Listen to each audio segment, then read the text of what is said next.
முன்னிட்டு என் பகைவரை அழித்துவிடும். என் பகைவர் அனைவரையும் ஒழித்துவிடும். ஏனெனில் நான் உமக்கே அடிமை. ஆமென். Praise the Lord. பாருங்க, ஆண்டோடைய வார்த்தை சொல்லுது, தாவீது அரசர் அழகா சொல்றாரு, நான் உமக்கே அடிமை, ஏனெனில் நான் உமக்கே அடிமை. அப்ப பாவத்திற்கு அடிமை இல்லை. நம்ம கடவுள் ஏன் நம்ம அழைச்சிருக்கிறாருன்னா பாவத்திற்கு அடிமையாக வாழ்வதற்காக அல்ல, ஆண்டவருக்கு அடிமையாக மாறணும்.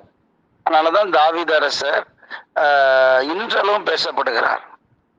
பார்வையற்ற பர்த்திமையோ இயேசு எரிக்கோ பட்டணத்துல போகும்போது எப்படி கூப்பிட்டார்? தாவீதின் மகனேன்னு கூப்பிட்டார், தாவீதின் மகனே. அப்ப நான் ஆண்டவருக்கு அடிமைன்னு சொன்ன அந்த தாவீதோடைய பெயரை தான் இயேசு கிறிஸ்துவுக்கு அப்பாவா அந்த பார்வையற்ற பர்த்திமையை சொல்றார், தாவீதின் மகனே என் மீது மனமுறங்கும். ஏன்னா தாவீது அரசர் ஆண்டவருக்கு அடிமையாக இருந்தார்.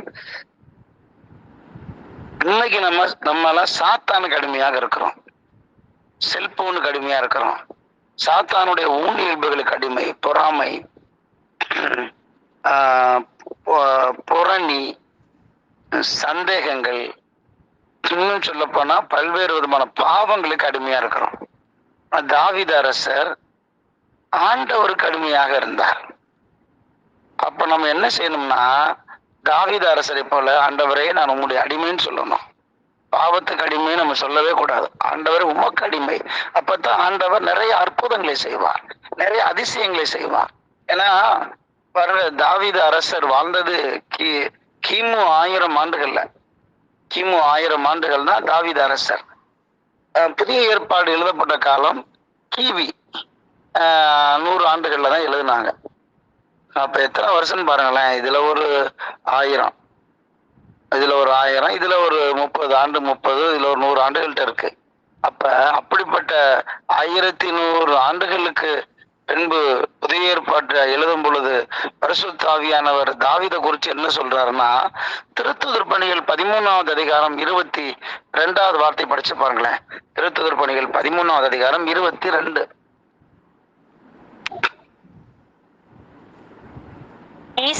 பின்பு கடவுள் அவரை நீக்கிவிட்டு தாவீதை அவர்களுக்கு அரசராக ஏற்படுத்தினார். அவரை குறித்து, ஈசாயின் மகனான தாவீதை என் இதயத்துக்கு உகந்தவனாய் கண்டேன், என் விருப்பம் அனைத்தையும் அவன் நிறைவேற்றுவான் என்று சான்று பகர்ந்தார். ஆமென். Praise the Lord. பாருங்க, ஆண்டவருக்கு அடிமைன்னு சொன்ன தாவீது எப்படிப்பட்டவர்னா, என் ஆண்டவருடைய இதயத்திற்கு உகந்தவர், என் விருப்பம் அனைத்தையும் நிறைவேற்றுவான்னு கடவுள் தான் அவரை குறிச்சு சாட்சியா சொல்றாரு, சான்று பகிர்கிறார். அப்ப நம்ம இன்னைக்கு யாருக்கு அடிமை? சிந்திச்சு பார்ப்போமே. இன்னைக்கு நான் எதுக்கு அடிமை? பணத்துக்கு அடிமையா? தற்பெருமைக்கு அடிமையா? இல்ல கொடூரமான பாவங்களுக்கு அடிமையா? அப்ப சிந்தித்து நம்ம அந்த அடிமைத்தனத்துல இருந்து வெளியில வரணும். அப்பதான் ஆண்டவருடைய இதயத்திற்கு உகந்த ஆட்களாக நாம் இருக்க முடியும், வாழ முடியும்.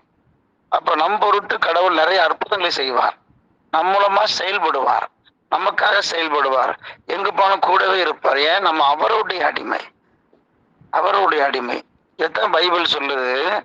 ரோமையர் 6வது அதிகாரத்துல 12-13 வார்த்தையை படிச்சு பாருங்களேன். கேட்கல பிரதர். ரோமையர் 6வது அதிகாரம் 12-13. உடலின் இச்சைகளுக்கு உங்களை கீழ்ப்படிய செய்யும் பாவம் சாவுக்குரிய உங்கள் உடலின் மீது ஆட்சி செலுத்த விடாதீர்கள்.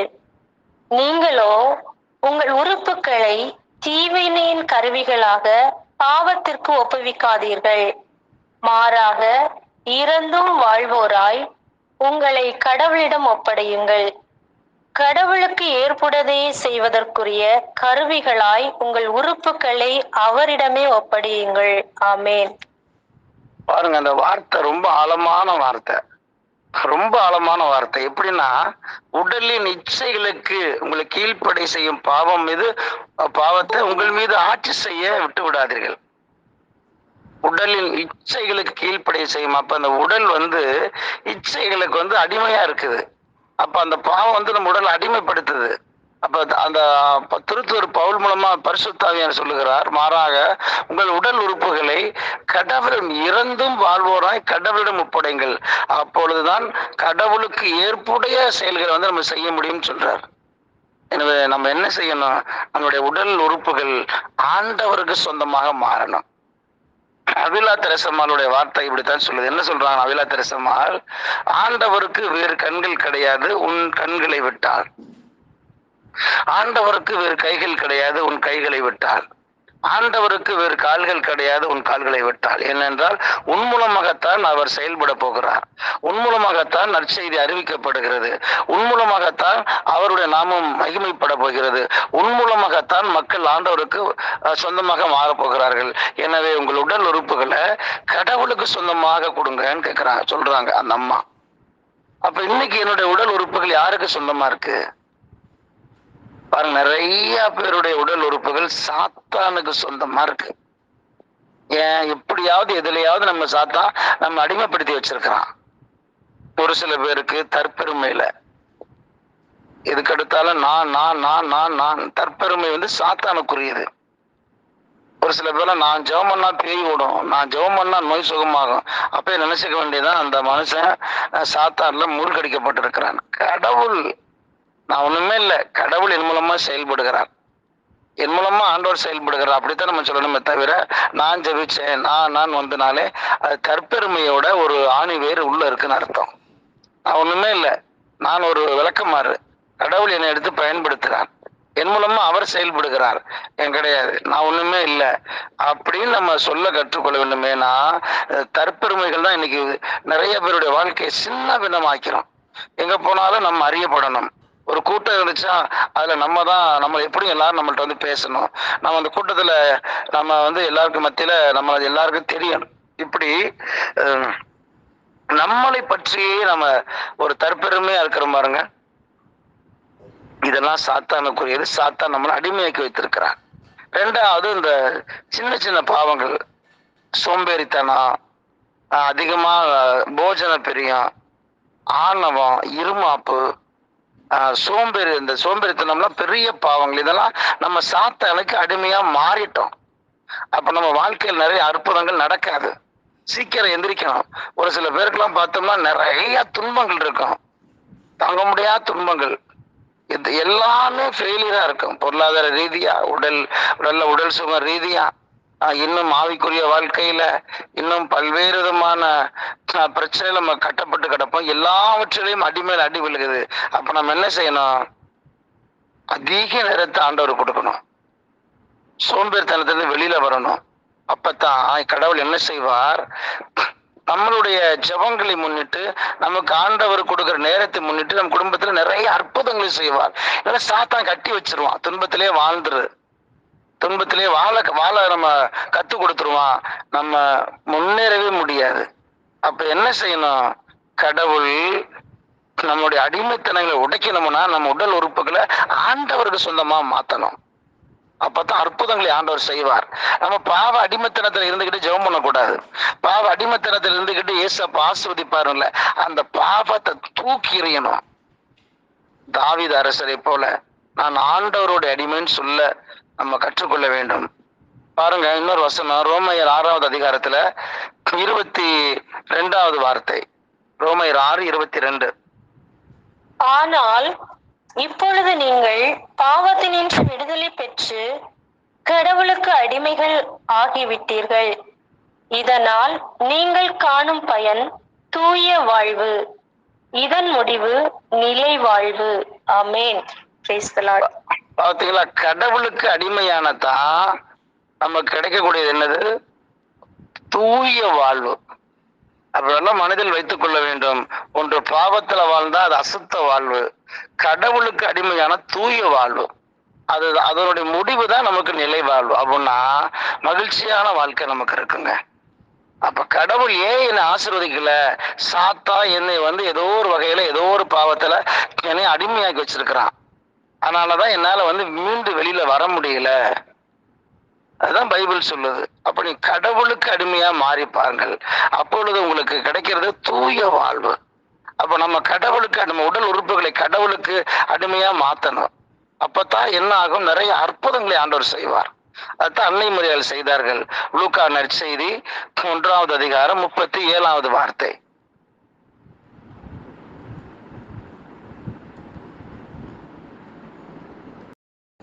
கடவுளால் இயலாதது ஒன்றுமில்லை என்றார். பின்னர் மரியா, நான் ஆண்டவரின் அடிமை, உம் சொற்படி எனக்கு நிகழட்டும் என்றார். அப்பொழுது வானதூதர் அவரை விட்டு அகன்றார். ஆமென். பாருங்க, அந்த வார்த்தை என்னது, மாதா சொல்றாங்க, நான் ஆண்டவருடைய அடிமை. தாவீது அரசர் என்ன வார்த்தையை சொன்னாரோ அதே வார்த்தையை தான் இங்க அன்னை மரியாள் சொல்றாங்க. நான் ஆண்டவருடைய அடிமை, வார்த்தையின்படி எனக்கு ஆகட்டும். அவ்வளவுதாங்க. பழைய ஏற்பாட்டுல பார்த்தோம்னா ஏவாள் சாத்தானுக்கு அடிமையா மாறிட்டாங்க. சாத்தானுடைய வார்த்தையை கேட்டாங்க, சாத்தானுடைய அடிமையா மாறி போனாங்க. ஆனா இங்க புதிய ஏவாளாகி அன்னை மரியாள் சொன்ன ஒரே ஒரு வார்த்தை, இதோ நான் ஆண்டவருடைய அடிமை. அப்ப இன்னைக்கு நம்ம யாருக்கு அடிமையா இருக்கிறோம்? ஆண்டவருக்கா சாத்தானுக்கா? ஆண்டவருக்கு அடிமையா இருந்தா ஆசீர்வாதங்கள் நிச்சயமா ஆண்டவர் தந்து கொண்டிருப்பார். நம்ம ஒருவேளை சாத்தானுக்கு அடிமையா இருந்தா மட்டும்தான் நம்ம கட்டப்பட்டு கிடப்போம். நம்ம சிந்திச்சு பார்க்கணும். அப்ப நான் எப்படி, ஏன்னா நிறைய பேர் ஜெப வாழ்க்கையில நல்லா இருக்கும், ஆனாலும் ஆசீர்வாதம் இல்லை. அப்ப ஏன்? அவங்க ஏதோ ஒரு ஊழியர்ல சாத்தான் கட்டி வச்சுட்டான் அவங்கள. அதெல்லாம் ஒன்றும் பிரச்சனை இல்லை, அதெல்லாம் பெரிய பாவம் இல்லை, அதெல்லாம் ஒன்றும் பெருசு இல்லை, இப்படியே ஜெபம் பண்ண கத்துக்குன்னு சொல்லி அந்த பாவங்களிலேயே வாழவும் அந்த பாவங்களிலே ஜெபிக்கவும் சாத்தான் கற்றுக் கொடுத்து அவனுடைய தந்திரத்துல கட்டி வச்சிருக்கிறான். அப்ப நம்ம அந்த அடிமைத்திலிருந்து வெளியில வரணும். ஏன்னா கடவுள் எல்லா பாவத்தையும் வெறுக்கிறார், எல்லா பாவத்தையும் வெறுக்கிறார். அப்ப சின்ன பாவம் இருந்தால் நம்ம சாத்தானுக்கு அடிமையாக இருப்போம். ஏன்னா பாருங்க, பைபிள் சொல்லுது, சபை உரையாளர் 10வது அதிகாரம் 1வது வார்த்தை படிச்சு பாருங்களேன். சபை உரையாளர் 10:1. களத்தில் இருக்கும் நறுமண தைலம் முழுவதையும் செத்த ஈக்கள் முடைநாற்றம் வீசும்படி செய்துவிடும். அதுபோல சிறிய மதிகேடும் மேன்மையான ஞானத்தை கெடுத்துவிடும். ஆமென். சிறிய மதிகேடு, சின்ன பாவம் பரிசுத்த ஆவியானவரை விரட்டிடும், கடவுளை விரட்டி விட்டுரும். மேன்மையான ஞானம்னா தூய் ஆவியானவர். அப்ப அந்த சின்ன தவறு நம்ம உடம்புல இருந்து கடவுளை விரட்டி விட்டு சாத்தான அடிமையா மாத்திருச்சு. இத பைபிள் எவ்வளவு அழகா சொல்லுது பாத்தீங்களா? நறுமண தைலத்தை செத்த ஈக்கள் எப்படி வீசு, அதாவது ஒரு செண்டு இருக்குது, நல்ல நறுமணமா இருக்கு, அதுல ஈ விழுந்துருச்சுன்னா என்ன ஆகும்? செத்த ஈக்கள் நிறைய ஈ உள்ள விழுந்துருச்சுன்னா அந்த நறுமணம் அப்படியே பயங்கரமா நறுமணமா இருக்குது, அதுக்கப்புறம் வீச ஆரம்பிச்சிடும். அப்ப இதே போலதான் நம்மளுடைய வாழ்க்கை. நம்மளுடைய உடல் ஆண்டவருக்கு சொந்தம். அப்ப இதுல பாவம் போக போக போக நம்ம உடல் வீச ஆரம்பித்து விடும், நார ஆரம்பித்து விடும். அதாவது சாத்தானுக்கு அடிமையா மாறி போய் விடுவோம். அதைத்தான் நம்ம என்ன செய்யணும்? அந்த சின்ன சின்ன பாவங்களை விட்டு வெளியில வரணும், ஆண்டவருக்கு அடிமையாக மாறணும். மாதா சொன்னது போல, இதோ நான் ஆண்டவருடைய அடிமை நம்ம சொல்ல கற்றுக்கொள்ள வேண்டும்.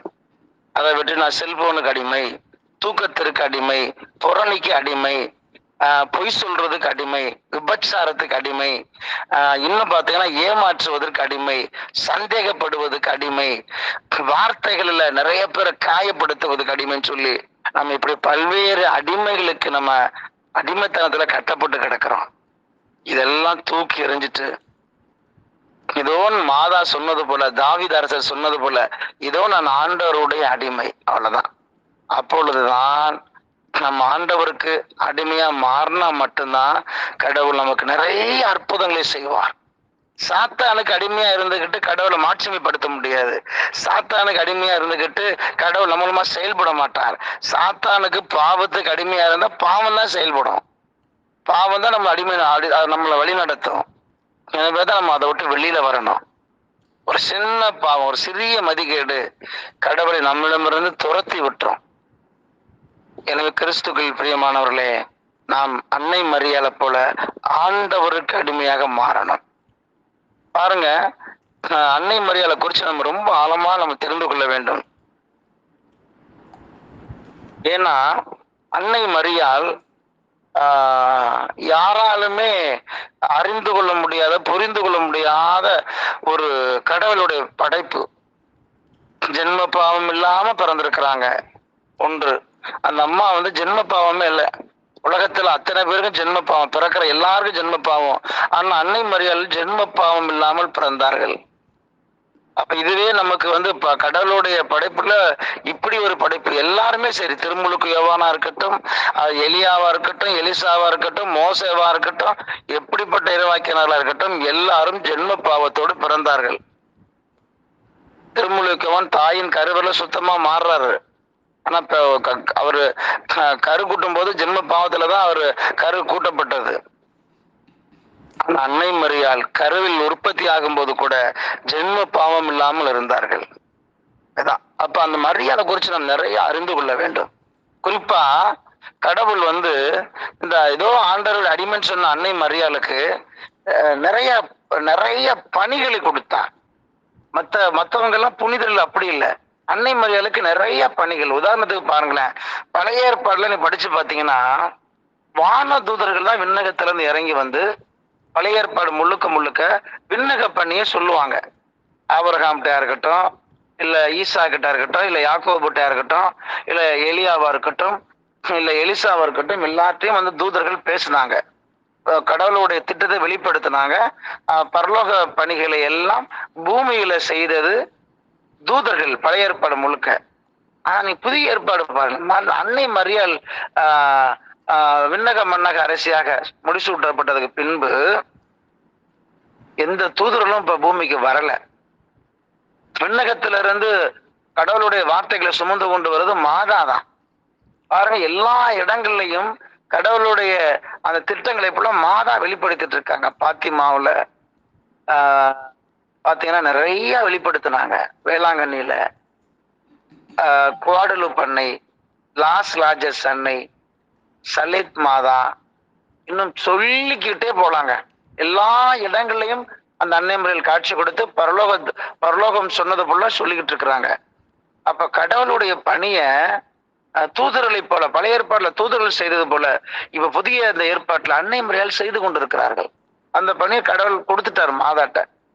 அதே போல இன்னொரு பணியும் ஆண்டவர் மாதா கொடுத்திருக்கிறார். என்னன்னா, பாதுகாக்கிற பொறுப்பை, அந்த பணியை ஆண்டவர் அன்னை மரியாள் கொடுத்திருக்கிறார். இன்னைக்கு நிறைய குடும்பங்கள்ல பாதுகாப்பு இல்லை. ஒரே இரவு ஆயிடுச்சுன்னா பயம். என்ன பயம்? திருட வந்துருவானா, இல்ல மற்ற விஷயங்களை குறிச்சு இந்த இரவு நேரத்துல, பகல் நேரமா இருக்கட்டும், வேற பாம்பு வந்துருமா, நாய் வந்துருமா, திருட வந்துருவானா, இல்ல வந்து வேற எவனாவது வந்துருவானான்னு சொல்லி பயந்து கொண்டு இருக்கிறோம். நிறைய பயங்கள் மனதில் வைத்துக் கொள்ளுங்கள். இந்த உலகத்துல கடவுள் சிலுவையில நம்ம கொடுத்துட்டு போன சொத்து, மிகப்பெரிய சொத்து அன்னை மரியாள் தான். அந்த அன்னை மரியாள்கிட்ட கடவுள் பாதுகாக்கிற பணியை கொடுத்திருக்கிறார். அவன் மாதாட்ட போய் நீங்க சரண்டர் ஆயிட்டீங்கன்னா நிச்சயமா எந்த திருடனோ இல்ல எந்த தீமைகளும் நம்மளை அணுகாது. ஏன்னா அந்த அம்மா பாதுகாக்கிற பொறுப்பை கடவுள் கொடுத்திருக்கிறதுனால நிச்சயமா அவங்களை நம்பி போற எல்லாருக்கும் பாதுகாப்பை கொடுப்பாங்க. குறிப்பா பாருங்க, நான் சின்ன ஒரு மாதாவை சொல்றேன். நான் போய் நெட்டில் எடுத்து அன்னை மரியாளை குறிச்சு பார்த்தேன். நெட்டுல ஒரு மாதா, போலந்து நாட்டின் கருப்பு மெடோனா மாதா அப்படின்னு ஒரு மாதா. நீங்க நெட்டுல போய் அடிச்சு பாருங்க, போலந்து நாட்டின் கருப்பு மெடோனா. இந்த மாதா வரலாற படிச்சுட்டு உண்மையிலே அப்படியே மிரண்டு போயிட்டேன். இப்படி ஒரு அன்னை மரியாளா? அதாவது ஓவியங்கள் அற்புதம் செய்யுமான்னு சொல்லி சபக்காரன் சொல்லிட்டு இருக்கான். இந்த போலந்து நாட்டின் கருப்பு மெடோனா அன்னை ஓவியத்தை எல்லாம் அவன் படிச்சுட்டானா, அவன் நம்ம கத்தோலிக்க திருச்சபை ஓவியத்தை குறை சொல்ல மாட்டான், எந்த சபக்காரனும் சொல்ல மாட்டான். அவனுங்களுக்கு என்ன பிரச்சனைனா, நமக்கு புனிதர்கள் உறவை விசுவசிக்கிறோம், அவனுக்கு எதுவுமே கிடையாது, பைபிள் வார்த்தை மட்டும் போது நினைச்சிட்டு இருக்கிறான். அப்படி இல்லை, நிறைய விஷயங்கள் கடவுள் புனிதர்கள் மூலமா தான் வெளிப்படுத்தி இருக்கிறான். அவன் மரியாதை குறிச்சு அவன் தெரிஞ்சுக்கிட்டானா நிச்சயமா எந்த சபக்காரனும் குறை சொல்ல மாட்டான். குறிப்பா அந்த போலந்து நாட்டின் கருப்பு மெடான அன்னை வரலாறு எப்படின்னா, அன்னை மரியாள், சூசேப்பர், இயேசு திருக்குடும்பமா வாழ்ந்த பொழுது அவர்கள் சாப்பிட்ட அந்த சாப்பாட்டு மேசையில உள்ள ஒரு பலகை எடுத்துதான் திருத்தூதர், அதாவது புனித லூக்கா அன்னை மரியாள் ஓவியத்தை வரைகிறார். அந்த இதுல அந்த மேசையில தான் அழகான, ஏன்னா அவர் ஒரு ஓவியர், இந்த ஓவியத்தை வரைஞ்சு இயேசு கிறிஸ்து பரலோகத்துக்கு போனதுக்கு அப்புறம் நற்செய்தி பணி அன்னை மரியாளோடு சேர்ந்து செய்யும் பொழுது இந்த ஓவியங்களை தான் அவர் திருத்தூதர்கிட்ட கொடுத்து விடுறார். திருத்தூதர் தோமையாட்ட கொடுத்த ஓவியம் தான் இன்று சென்ட் தாமஸ் மவுண்ட்ல, சென்னையில சென்ட் தாமஸ் மவுண்ட்ல இருக்குது, கீழே போட்டிருக்காங்க புனித லூக்கா வரைந்த ஓவியம் சொல்லி. அப்படிப்பட்ட ஒரு ஓவியம் அங்க இஸ்ரேல் நாட்டுல இருந்துச்சு. இந்த ஓவியத்தை கொண்டு போய் தான் அமிச்சாங்க. இதுதான் பாருங்க கடவுளுடைய தாய், இவர்தான் கடவுள் அப்படின்னு சொல்லி போற இடங்கள்ல ஓவியத்தின் மூலமா நற்செய்தி பணியை செய்தார்கள் திருத்தூதர்கள். அப்படிப்பட்ட காலத்துல கிபி 80வது ஆண்டுல ரோமையர்கள் இஸ்ரேல் தேசத்தின் மீது படையெடுத்து இஸ்ரேல் தேசத்தை சின்ன பின்னமாக்கிட்டாங்க. எல்லாம் யூதர்களும் பயந்து ஏகப்பட்ட மக்கள் கொல்லப்பட்டார்கள். உயிரோடு இருந்தவர்களும் இஸ்ரேல் தேசத்தை விட்டு ஓடி போயிட்டாங்க. அப்படிப்பட்ட ஒரு யுத்தம். அப்ப அந்த ரோமையர்கள் ஆண்டவருடைய பாடுபட்ட புனித சிலுவை, இந்த லூக்கா வரைந்த ஓவியம், கருப்பு மெடோனா ஓவியத்தை தூக்கி கொண்டு போய் ஒரு இடத்துல வீசிட்டாங்க. அப்படியே கடந்துச்சு. 1ஆம் நூற்றாண்டுல இருந்து கடந்துச்சு. 4வது நூற்றாண்டுல கான்ஸ்டாண்டில் பேரரசன் ரோமையர்களுக்கு எதிராக யுத்தம் தொடுத்து மிகப்பெரிய வெற்றி கண்டான். அவனும் அவனுடைய தாயாரும் கிறிஸ்தவர்களாக மாறுறாங்க. ஏன்னா அந்த ஹெலானான்னு சொல்லக்கூடிய இந்த கான்ஸ்டாண்டிலுடைய தாய் தான் அந்த சிலுவையை கனவுல கண்டு தன் மகன்கிட்ட சொல்றாங்க, நீ கிறிஸ்தவருடைய சிலுவையை சுமந்து கொண்டு போனா நீ போர்ல ஜெபம் பண்ணு, நீ ஜெயிப்ப, எனக்கு கடவுள் கனவுல வெளிப்படுத்துதான்னு சொல்லிதான் கான்ஸ்டாண்டில் அரசன் அந்த சிலுவை சின்னத்தை வரைஞ்சுக்கிட்டு போய் அதை கொடியா எடுத்துட்டு போய் ரோமையர்களுக்கு எதிராக போரிட்டு ஜெயித்து அந்த ரோமையரை கைப்பற்றினான்.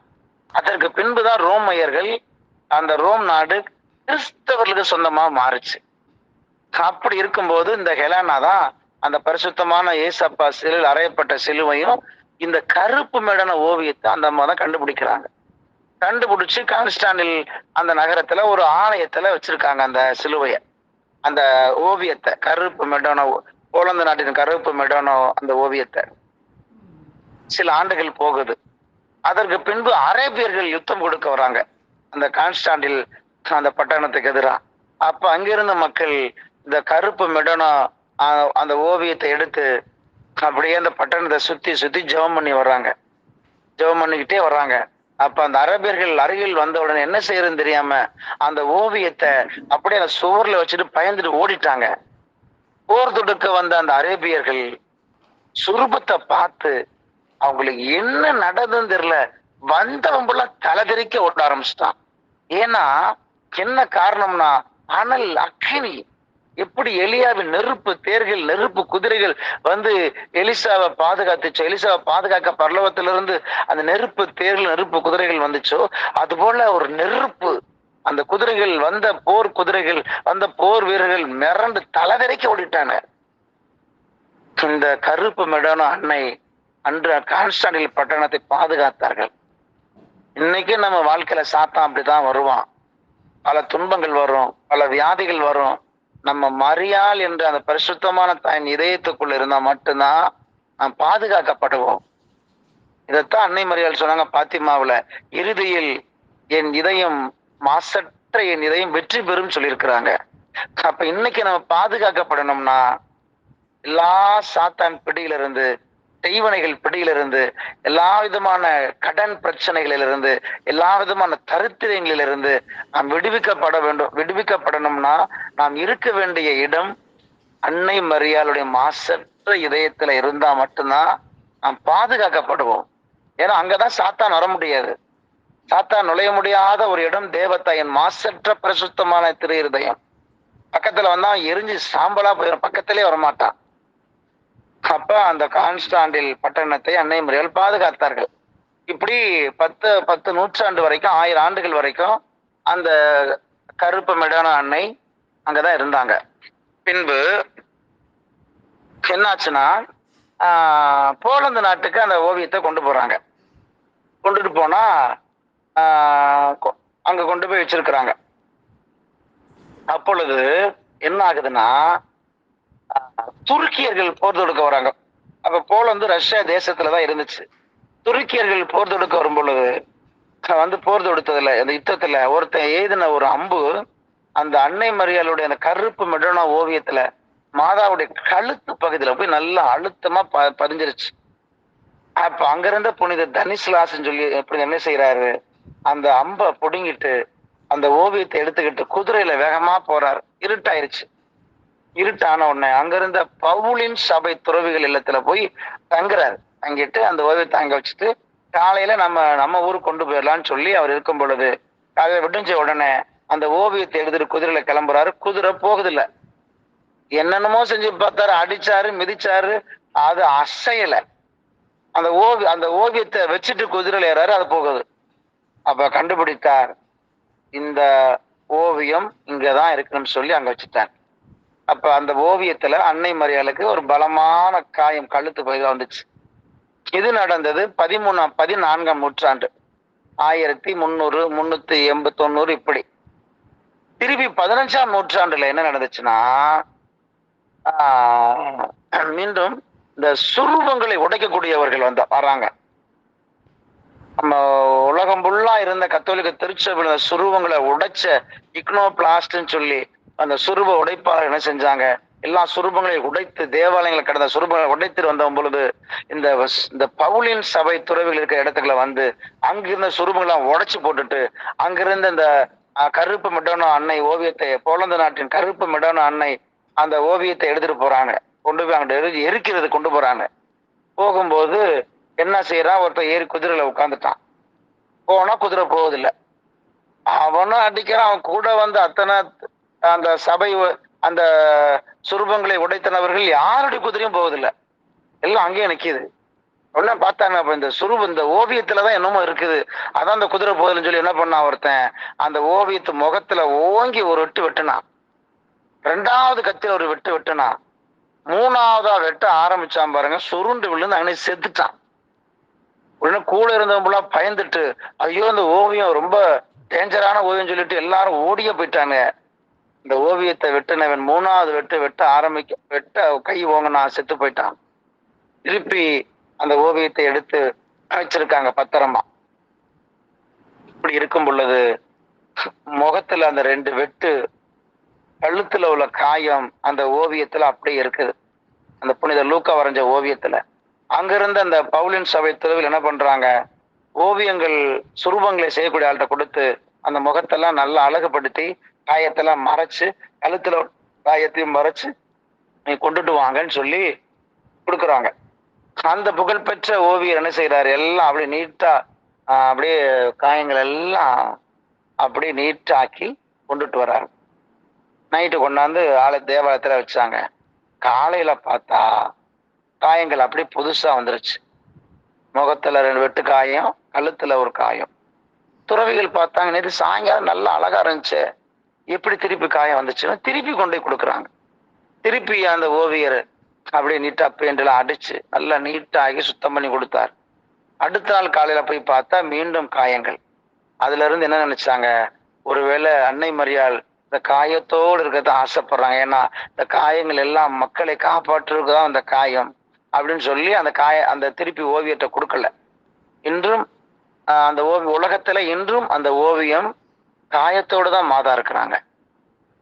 இன்றும் இது என்ன அர்த்தம், நம்மளை பாதுகாப்பதற்காகவே மரியாள் நிறைய துன்பங்களை தாங்குகிறார்கள். இதுதான் அதனுடைய அடையாளம். பாருங்க, டைம் ஆயிடுச்சு, நான் சீக்கிரம் சொல்லி முடிச்சிடுறேன். அதற்கு பின்பு அந்த ஓவியம் அந்த போலந்து நாட்டுல இருந்த பொழுது என்ன ஆகுது, ஸ்வீடன் நாட்டுல இருந்து 12,000 போர் வீரர்கள் அந்த போலந்து நாட்டை அழிக்க வராங்க. போலந்து நாட்டை அழிச்சு கைப்பற்ற வராங்க. அப்ப அங்கிருந்த மக்கள் என்ன செய்யறாங்க, இந்த கருப்பு மெடோனா அன்னை ஓவியத்துக்கு முன்பு முழங்கால் படியிட்டு ஜெபமாலை சொல்ல ஆரம்பித்தார்கள். ஜெபமாலை சொல்ல சொல்ல சொல்ல என்ன ஆச்சுன்னா, அந்த 12,000 போர் வீரர்கள் தங்கியிருந்த அந்த பாளையத்துல ஒரு கருப்பு மேகம் அப்படியே அந்த 12,000 போர்கள் மத்தியில அப்படியே போன உடனே அவங்களுக்கு கண்ணு தெரியல, அந்த இடம்லாம் இருட்டா மாறிடுச்சு. மற்ற இடங்கள் ஃபுல்லா வெளிச்சமா இருக்கு. அந்த 12,000 போர் வீரர்கள் இருந்த இடம் ரொம்ப இருட்டான உடனே அவன் என்ன செஞ்சுட்டாங்க, ஆகா போலந்து நாட்டு போர் வீரர்கள் நமக்குள்ள வந்துட்டான்னு சொல்லி அந்த கற்பனையில என்ன பண்ணிட்டாங்க, ஒருத்தனை அவனுக்குள்ளே வெட்டி அவனுக்குள்ளே சண்டை வந்து அடையாளம் தெரியாம இவன் அவனை வெட்ட இவனை வெட்ட 12,000 பேர் செத்து போயிட்டாங்க.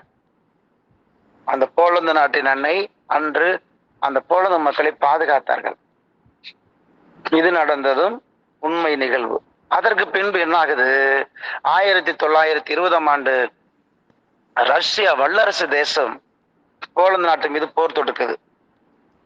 மிகப்பெரிய இராணுவ படைகள். அப்பொழுது இந்த போலந்து நாட்டு மக்கள் என்ன செய்யறாங்க, அந்த கருப்பு மெடோனா அன்னைட்ட முழங்கால் படியிட்டு, அம்மா மிகப்பெரிய இராணுவ படை வருது, எங்களை காப்பாத்துங்கன்னு சொல்லி அவங்க ஜெபம் பண்ண ஆரம்பித்த உடனே, முழங்கால் படியிட்டு ஜெபமால சொல்ல ஆரம்பிச்ச உடனே வந்த ரஷ்யா படைகள் இருந்திருந்த பாளையம் இறங்கின அந்த இடத்துல வானத்துல அந்த கருப்பு மெடோனா அன்னை தன் குழந்தை கடவுளோடு காட்சி கொடுத்தார்கள். இதை பார்த்த ரஷ்ய படைகள் பயந்து தெரிச்சு அவங்க நாட்டுக்குள்ள ஓடி போயிட்டாங்க. அங்க போய் சொல்றாங்க, நாங்க யுத்தத்துக்கு போனோம், அன்னை மரியாள் வானத்துல காட்சி கொடுக்குறாங்க, போக முடியாதுன்னு சொல்லி அவங்க சொன்ன உடனே அந்த போர் கைவிடப்பட்டது. இப்படி இந்த அன்னை மரியாள் ஓவியத்தின் மூலமாக செயல்பட்டு கொண்டிருக்கிறார்கள். நிறைய பேர் ஓவியத்தை நம்ம என்னென்னமோ நினைச்சுக்கிட்டு இருப்போம். ஓவியம், இந்த கருப்பு மெடோனா அன்னை ஓவியம் இன்றும் காயத்தோடு இருக்கு. உலகத்துல இருக்கிற அன்னை மரியாள் ஓவியத்துல, இந்த ஓவியத்துல மட்டும்தாங்க காயங்களோடு இருக்கிறாங்க. கழுத்துல காயம், முகத்துல வெட்டு காயம். காரணம், தன் மக்களை பாதுகாப்பதற்காக அந்த அம்மா படுகிற துன்பங்களை குறிக்குது, வேதனைகளை குறிக்குது. அப்ப நம்ம என்ன செய்யணும், நம்ம குடும்பத்தை, செய்யற தொழில, வீட்டை பாதுகாக்கணும். செய்வனையில இருந்து பாதுகாக்கணும், திருடன் இருந்து பாதுகாக்கணும், சாத்தான்ல இருந்து பாதுகாக்கணும், பல்வேறு கெட்ட மனிதர்கள் இருந்து பாதுகாக்கணும்னா அதுக்கு ஒண்ணு, தேவதாயின் இருதயத்துல நம் குடும்பங்கள் அர்ப்பணிக்கப்பட வேண்டும். அப்பொழுது மட்டும்தான் பாதுகாப்பு. எனவே கிறிஸ்துவில் பிரியமானவர்களே, நம்ம மாதா இதயத்துல நம்மளை ஒப்பு கொடுத்தோம்னா தேவதாய் நிச்சயம் நமக்கு